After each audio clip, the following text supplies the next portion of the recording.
Você já foi ofendido por alguém que você ama? Alguém que lhe é muito querido, já fez alguma coisa, de propósito ou não, que lhe feriu ou desapontou profundamente? Eu não sei vocês, mas as vezes que eu fui mais machucado foi por alguém que eu amo, pessoas muito queridas para mim. Pois quanto mais eu amo a pessoa, maior percebo ser a minha expectativa e maior a relevância dela em minha vida. Assim, quando essas pessoas queridas fazem algo que nos ofende e que me ofende, nós ficamos muito chateados. Pode ter sido a sua esposa ou seu marido que fez algo que te magoou, ou então se tornou frio, distante. Pode ter sido seu filho ou sua filha que não seguiu o seu conselho e te desapontou, e você, sabendo que aquela decisão traria problemas, você ficou magoado, ofendido. Pode ser um amigo que pisou na bola com você e lhe fez alguma coisa que lhe trouxe prejuízo ou dificuldades. Nós somos magoados, muitas vezes, por aqueles que nos são queridos. É, infelizmente, uma questão de tempo para que isso aconteça. Mas o que eu quero saber é, quando você é ofendido, machucado por alguém próximo assim, o que você faz? Você espera a pessoa perceber que ele machucou e lhe procurar para se desculpar? Ou você vai atrás da pessoa para se reconciliar? Por muito tempo na minha vida, se alguém me ofendesse, eu não procuraria a reconciliação. Afinal, foi a pessoa que me ofendeu, ela que venha atrás de mim. Quando um amigo ou um parente me machucava, me magoava, eu me afastava dele até o momento em que ele percebesse que me ofendeu e viesse pedir perdão. O problema é que na minha vida, muitas vezes, essas pessoas não percebiam. E eu ficava afastado, chateado, sem me reconciliar com a pessoa e perdendo momentos preciosos com pessoas que eu amo. Mas à medida que eu caminho com Deus e aprendo mais sobre Deus e sobre mim, eu percebo que Ele nos ensina a procurarmos ter paz com todos, mesmo quando não foi a gente que pisou na bola. Nós devemos procurar a reconciliação. Assim, eu gostaria de refletir um pouco com vocês hoje sobre como Deus se levanta para trazer a reconciliação. Mesmo quando somos nós que lhe ofendemos, Ele vem até nós. E para tanto, eu convido vocês à leitura do profeta Miqueias, capítulo 6, versículos de 1 a 8. Miqueias, capítulo 6, versículo de 1 a 8. Eu vou ler na versão NVI, que está projetada, mas você fica à vontade para acompanhar na sua Bíblia ou no telão. Profeta Miqueias, capítulo 6, versículos de 1 a 8. Ouçam o que diz o Senhor. Fique em pé, defenda a sua causa. Que as colinas ouçam o que você tem para dizer. Ouçam, ó montes, a acusação do Senhor. Escutem, alicerces eternos da terra, pois o Senhor tem uma acusação contra o seu povo. Ele está entrando em juízo contra Israel. Meu povo, o que eu fiz contra ti? Fui muito exigente? Responda-me. Eu o tirei do Egito e o redimi da terra da escravidão. Enviei Moisés, Arão e Miriam para conduzi-lo. Meu povo, lembre-se do que Balaque, rei de Moabe, pediu e do que Balaão, filho de Beor, respondeu. Recorde a viagem que você fez desde Sitim até Gilgal e reconheça que os atos do Senhor são justos. Com que eu poderia comparecer diante do Senhor e curvar-me perante o Deus exaltado? Deveria oferecer holocaustos de bezerros de um ano? Ficaria o Senhor satisfeito com milhares de carneiros, com 10.000 ribeiros de azeite? Devo oferecer o meu filho mais velho por causa da minha transgressão, o fruto do meu corpo por causa do pecado que eu cometi? Ele mostrou a você, homem, o que é bom e o que o Senhor exige.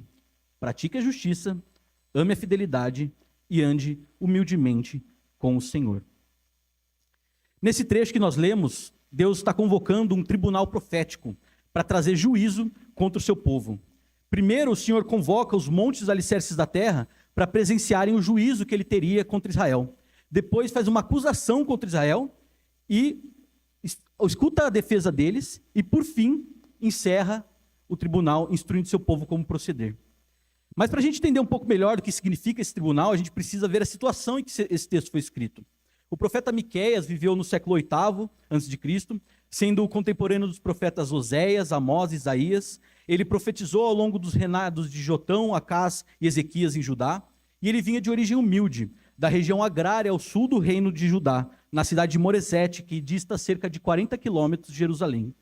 Nós percebemos ao longo do livro do profeta Miqueias a sua acusação contra as cidades, tanto do reino do norte, Israel, quanto do reino do sul, Judá, que espalhavam, segundo ele, a idolatria e a imoralidade, revelando que naquele tempo, tanto Israel quanto Judá afastavam-se do Senhor e a influência negativa jorrava das cidades para o campo.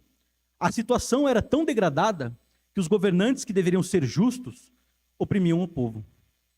No capítulo 2, Miqueias nos mostra que os governantes cobiçavam as propriedades dos mais pobres e, por serem líderes, por terem o poder da lei, planejavam tomar essas terras e logo executavam seus planos. Esses governantes líderes são acusados de terem os valores invertidos, de odiarem o bem e amarem o mal pelo profeta. A sua corrupção e opressão aos pobres era tal que o profeta chega a comparar a sua ação com canibalismo, dizendo que os governantes comiam os pobres. E para piorar, a maldade não se limitava aos líderes políticos, mas atingia já a liderança religiosa. Os sacerdotes, que deveriam ser intermediadores entre o povo e Deus, eram movidos pelo interesse e pelo suborno. Os profetas, que deveriam acusar e se contrapor às maldades dos governantes, haviam se deixado corromper.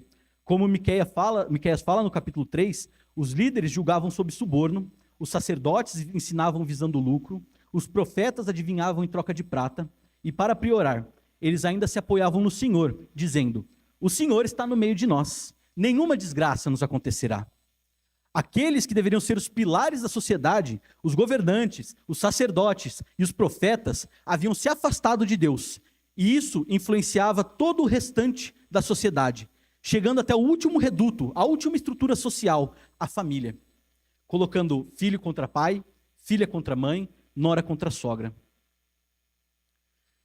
Vemos, assim, que a sociedade como um todo estava um caos. Não havia mais ninguém justo e piedoso. Todos maquinavam o mal e estavam corrompidos, como Miqueias conclui no capítulo 7. Os piedosos desapareceram do país. Não há um justo sequer. Todos estão à espreita para derramar sangue. Cada um caça o seu irmão com uma armadilha. Meus amigos, minhas amigas, a coisa estava feia, hein? Governantes opressores, líderes religiosos corruptos, desigualdade social cada vez maior, o povo se afastando progressivamente da vontade de Deus e de seus valores. Ainda bem que isso acontecia no tempo de Miqueias. Então a gente entende, analisando a sociedade e as acusações do profeta, quais são os motivos de Deus se levantar com um tribunal contra Israel. O povo de Deus estava entregue à degradação social, moral, ética, religiosa. Os valores eram contrários aos estabelecidos pelo Senhor. E o pior, o povo vivendo como se Deus aprovasse esse estilo de vida.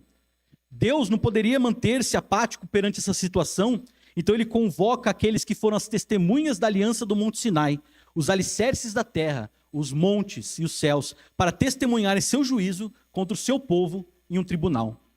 Acontece que esse tribunal, apesar de ter a forma de um processo judicial profético, é um jeito de Deus tentar trazer a reconciliação com o seu povo, que lhe ofendeu. Deus se levanta para ir atrás do seu povo. Percebam que o profeta Miqueias usa a palavra lembrar no verso 5, e essa palavra no hebraico tem um significado de colocar o passado em prática no presente. Porém, não simplesmente trazendo à memória o passado, mas sim experimentando novamente a graça de Deus por meio do alicerce espiritual da aliança do Sinai. Então a gente percebe que para nos reconciliar, Deus convoca um tribunal de condenação. O primeiro momento de um processo judicial profético é quando são apresentadas as acusações, o que nos leva ao nosso primeiro ponto. Deus nos reconcilia com Ele, revelando os nossos erros. Meu povo, o que eu fiz contra você? Fui muito exigente? Responda-me.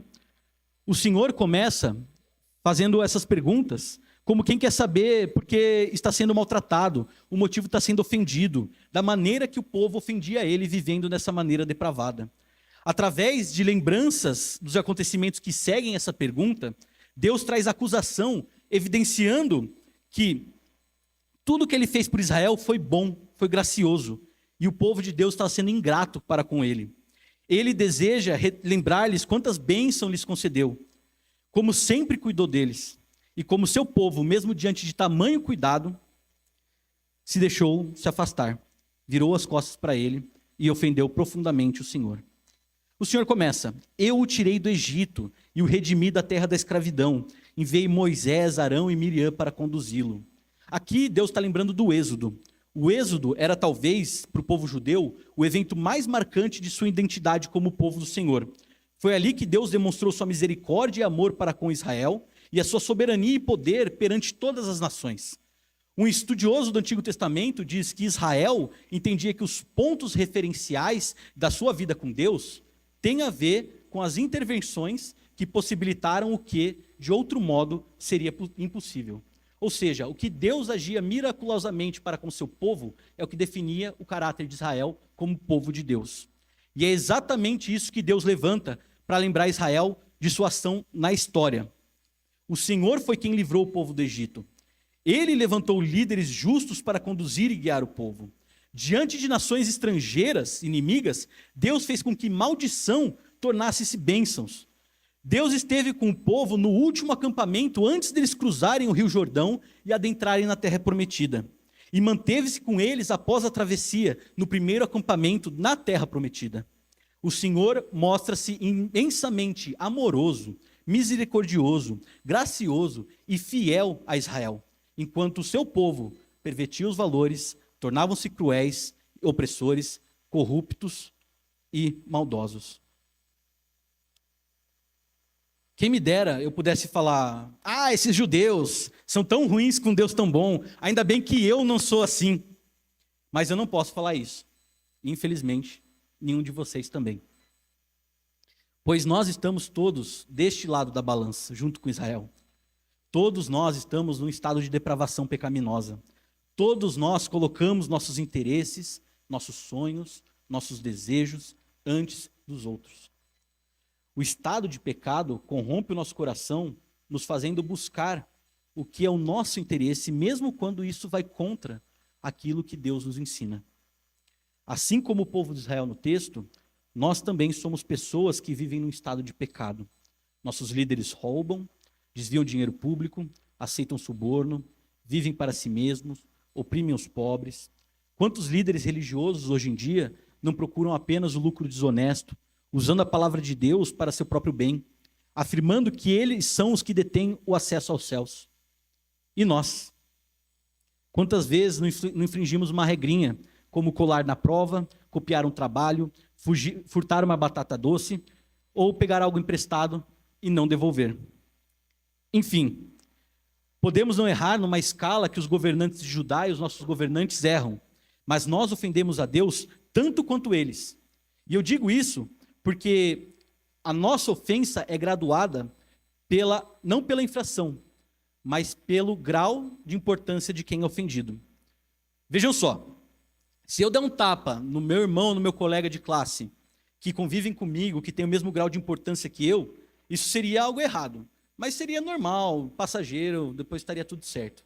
Mas se eu der um tapa no K, ou no Billy, ou no prefeito, ou no governador, ou no presidente, essa ofensa seria muito maior, certo? Agora imaginem, por menor que seja a ofensa que nós fazemos contra Deus, Ele é o totalmente justo e o totalmente santo, o que faz com que mesmo a menor ofensa se torne um grande pecado, uma grande ofensa. Então, mesmo que nós não façamos as coisas horrendas que os líderes de Israel faziam, ou então que os nossos líderes fazem, como desvio de dinheiro, abuso do poder, nós também erramos, porque esse é o nosso estado. Estamos em pecado. Ele corrompe o nosso íntimo e nos leva a praticar aquilo que é errado. Mas a ofensa não cessa com ações. Como participantes da aliança, essas ações de Israel atingiam a Deus, tornando-o cúmplice naquela maldade, porque eles estavam em uma aliança. Deus, então, não poderia ficar imóvel. Era necessário agir e mostrar ao seu povo os seus erros, mostrar-lhes quão ofendido o Senhor estava. Por isso, se fez necessário que Deus revelasse os nossos erros. Como nós seguimos num processo judicial, após a acusação, o réu tem direito a se defender. Então Deus cede a fala ao povo, que tenta se defender através de perguntas, o que nos leva ao nosso segundo ponto. Deus nos reconcilia com ele, nos ouvindo com paciência. Também através de perguntas retóricas, o povo de Deus tenta se defender das acusações. Mas na realidade, o que ele acaba fazendo é se mostrar se desconhecedor de Deus. Eles perguntam: com que eu poderia comparecer diante do Senhor e curvar-me perante o Deus exaltado? Deveria oferecer holocaustos de bezerros de um ano? Essa primeira opção dos holocaustos, isto é, ter sacrifícios que queimavam por completo de bezerros de um ano, era uma grande oferta em termos de qualidade. Os holocaustos eram diferentes dos sacrifícios de comunhão, porque o bezerro era inteiramente consagrado a Deus, sendo consumido por completo pelo fogo, enquanto as outras ofertas, parte eram devolvida para o ofertante. Além disso, o bezerro ter 1 ano de idade, sendo que pela lei ele poderia ser sacrificado a partir do 7º dia, demonstra que o devoto teve 1 ano de gasto, de cuidado com esse animal para então sacrificá-lo. Dessa forma, os holocaustos de bezerros de 1 ano eram um alto investimento para o devoto.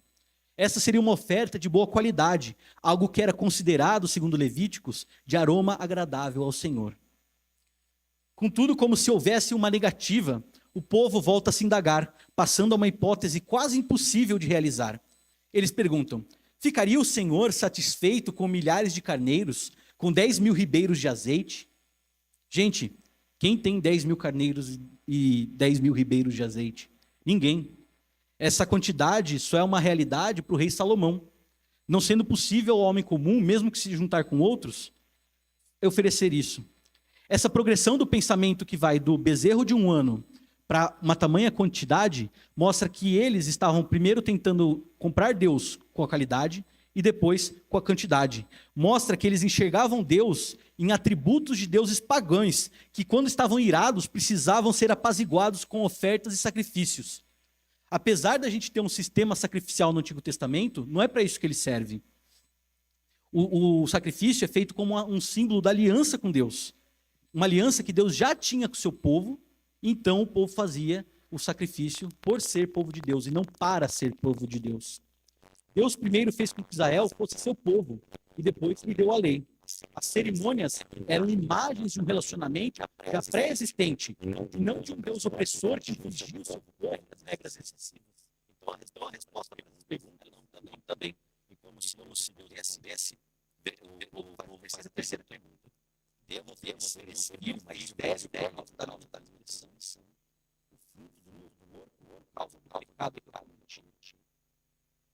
Aqui a gente já faz caminho direto, mas lá não era especialista que eles tinham. Oferecer o filho primogênito revela a total desconexão do povo com o Senhor. Pois oferecer o filho era algo abominável, conforme a palavra declara. Não adorem o Senhor, o seu Deus, da maneira como fazem as outras nações. Porque ao adorarem falsos deuses, elas fazem todo tipo de coisas repugnantes que o Senhor odeia, como queimar seus filhos e filhas em fogo no sacrifício aos seus deuses. Após mostrarem na segunda parte que tinham o Senhor como um Deus que necessitava sacrifício, os homens, em sua defesa, chegam a rebaixar o Senhor ao mesmo patamar que deuses pagãos e ofertam-lhe algo abominável, algo odioso, como o sacrifício humano. Tudo isso para tentar se livrar da culpa. Todas essas perguntas retóricas que o homem faz a Deus mostra que o povo estava tentando comprar, subornar o perdão de Deus com esses rituais. Essa tentativa de suborno envolvia coisas que Deus nunca havia lhes pedido. Quantidade e qualidade que Deus nunca pediu. Percebemos que não apenas Miqueias se levanta contra o povo nessa época, mas o profeta Oséias, contemporâneo de Miqueias, revela o que Deus deseja em seu livro. Ele diz em Oséias 6,6: pois desejo misericórdia e não sacrifícios, conhecimento de Deus em vez de holocaustos. Meus irmãos e minhas irmãs, reparem que o pensamento também é recorrente nos dias atuais. Quantas vezes nós não oferecemos sacrifícios a Deus tentando comprá-lo de alguma maneira? Quem aqui nunca fez uma promessa para Deus que se algo acontecesse, eu vou fazer jejum, ou então se eu fosse bem naquela prova de hebraico, eu vou ler a Bíblia durante 3 horas por dia durante uma semana, eu vou dar o dízimo dobrado. Quantas vezes a gente não lida com Deus como se ele fosse um Papai Noel, que quando a gente é bom menino, a gente tem o direito de pedir para ele o que nós queremos e não o que ele deseja. E reparem que esse tipo de pensamento normalmente aflora quando nós estamos em sofrimento. E estando em sofrimento, a pergunta que surge no nosso coração é: por que comigo, Deus? Eu sou tão fiel, eu vou à igreja, eu sirvo, eu dou dízimo, eu cuido dos outros, eu não mereço isso. Reparem que a pessoa que pensa assim, e nós pensamos muitas vezes, acredita que servindo a Deus, Deus tem que lhe satisfazer e fazê-lo feliz. Reparem também que o pensamento do povo de Deus mostra, esse pensamento que era do povo de Deus e que é de nós como povo de Deus, mostra toda a nossa debilidade, todos os nossos erros. Mas apesar disso, o Senhor não desiste de nós. Ele tem paciência para nos ouvir, mas ele não escuta calado como quem aceita o que foi dito. Ele responde, nos ensinando com amor, que é o nosso terceiro ponto, a terceira parte do tribunal. Deus nos reconcilia com ele, nos ensinando em amor. Assim, chegamos a esse ponto. Deus está desejoso de se reconciliar com o seu povo. Ele vem, revela os erros do povo, para que eles tomem conhecimento do que está acontecendo. Ele ouve pacientemente as desculpas, que revelam uma total desconexão com Deus. Mas Deus se mostra misericordioso e ensina o seu povo, para que eles aprendam o que ele verdadeiramente deseja. Ele diz, o profeta diz em nome de Deus: ele mostrou a você, ó homem, o que é bom e o que o Senhor exige. Pratique a justiça, ame a fidelidade e ande humildemente com seu Deus. Miqueias revela aqui que Deus não quer sacrifícios feitos em cultos vazios, realizados por pessoas que não vivem com Deus. Miqueias deixa claro que o Senhor não está verdadeiramente interessado em nossos sacrifícios como se ele precisasse deles. O sistema de sacrifício existia, em parte, para lidar com o pecado, e em parte para ser uma expressão de gratidão a Deus. O que acontecia é que, na época de Miqueias, isso havia sido corrompido. E os sacrifícios oferecidos eram mais como uma política de garantia ou de manter Deus ao lado deles, ou seja, uma tentativa de barganha por motivos errados, sem qualquer arrependimento ou transformação. Entendemos, a partir do versículo 8, que o Senhor deseja que vivamos com Ele em todos os momentos de nossa vida, isto é, andando humildemente com Deus. O desejo do Senhor é que sejamos inteiramente dele, não que lhe oferecemos cultos vazios de coração duro. O que o Senhor deseja é uma vida que glorifica Ele. Esta vida é uma vida de obediência, pois Ele sabe o que é melhor para nós. Isso fica mais claro se a gente traduzir a palavra humildemente como prudentemente, ou seja, andar com Deus em obediência, de maneira sábia. Reparem, gente, quão lindo é esse versículo. Ele consegue resumir toda a lei na prática da justiça, o amor à fidelidade e o temor a Deus. Miqueias aqui faz uma síntese do que depois Jesus ressignificaria como amar a Deus e amar ao próximo. Então vamos ver quais são os 3 pontos em que ele se propõe a nos ensinar.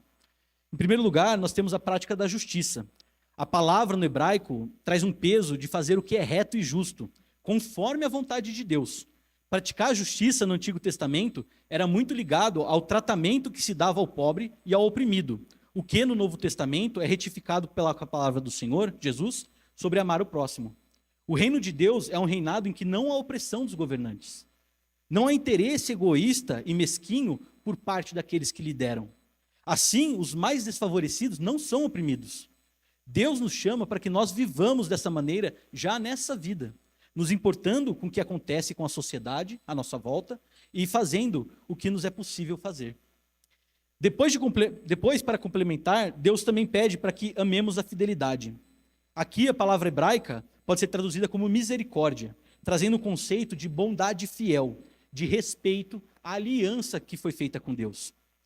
Praticar a justiça numa mão é levar em conta o que cada um tem direito e não ultrapassar o limite de ninguém. Agora, amar a misericórdia é dar aquilo que a pessoa não merece, não tem direito.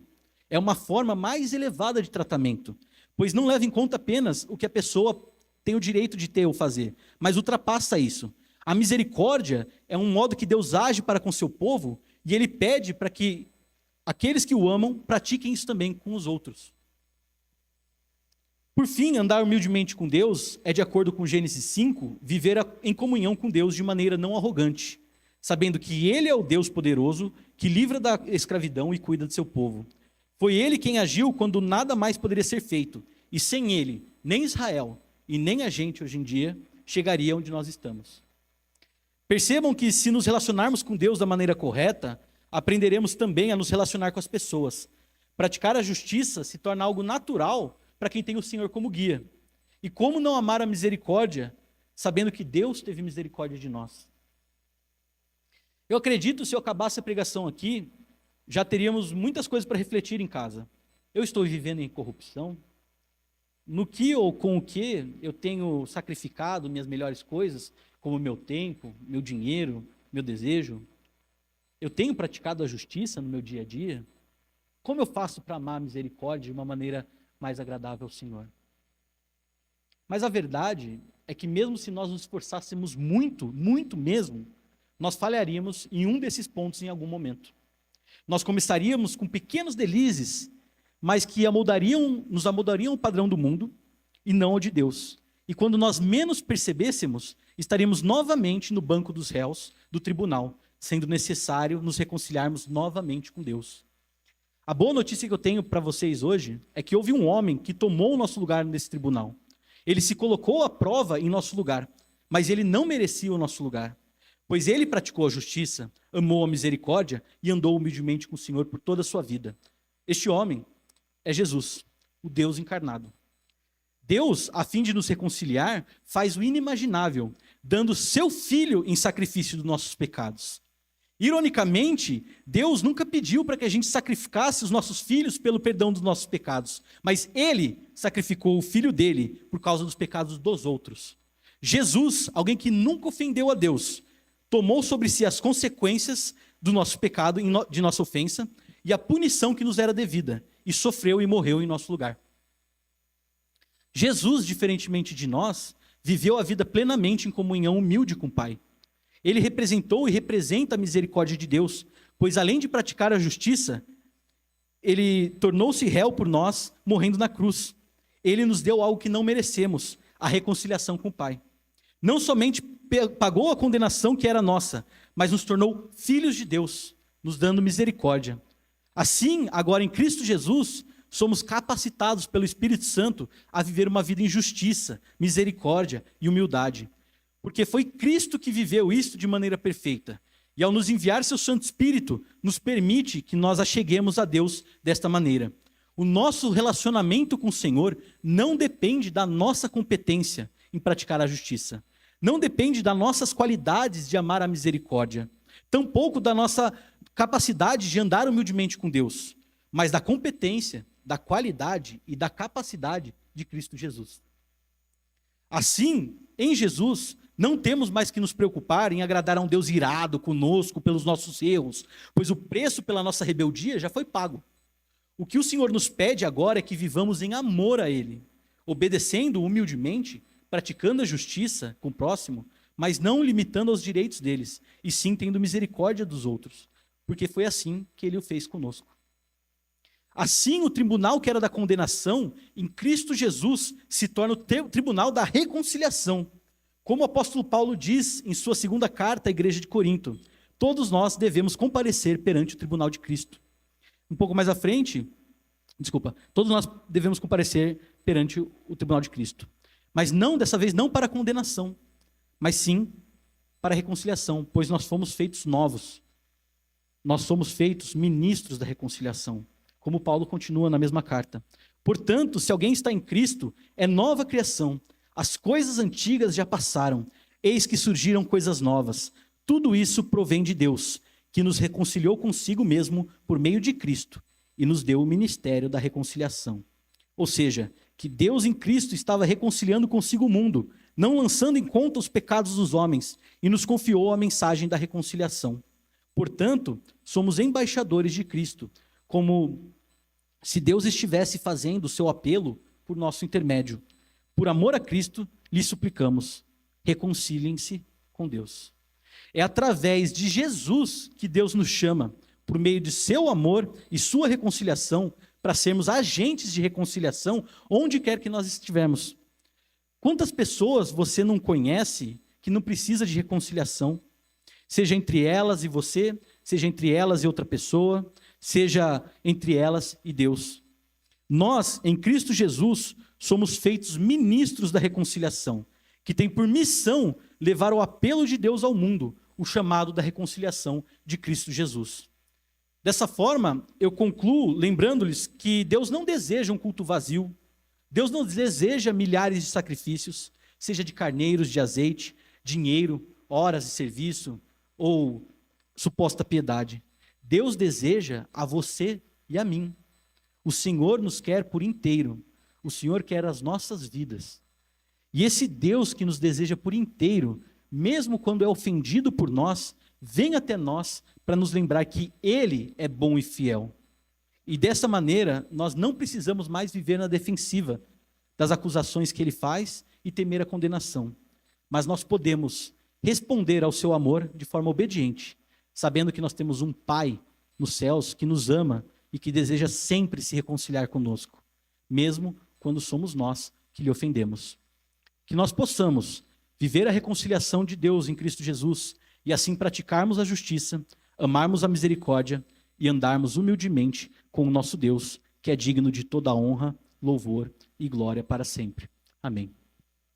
Queria convidar os irmãos a prostrarem a cabeça, fecharem os olhos, quem puder fazer uma oração comigo. Pai amado, nós te louvamos porque o Senhor não nos deixa no tribunal da condenação, mas o Senhor enviou o seu Filho para que sofresse o nosso castigo e assim agora nós possamos ser seus filhos no tribunal da reconciliação.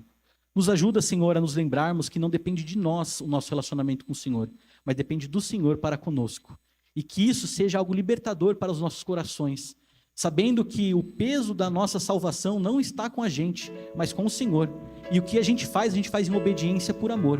E que o Senhor nos ensine a te amar mais e mais, para que a gente possa praticar a justiça, amar a misericórdia e andar humildemente contigo.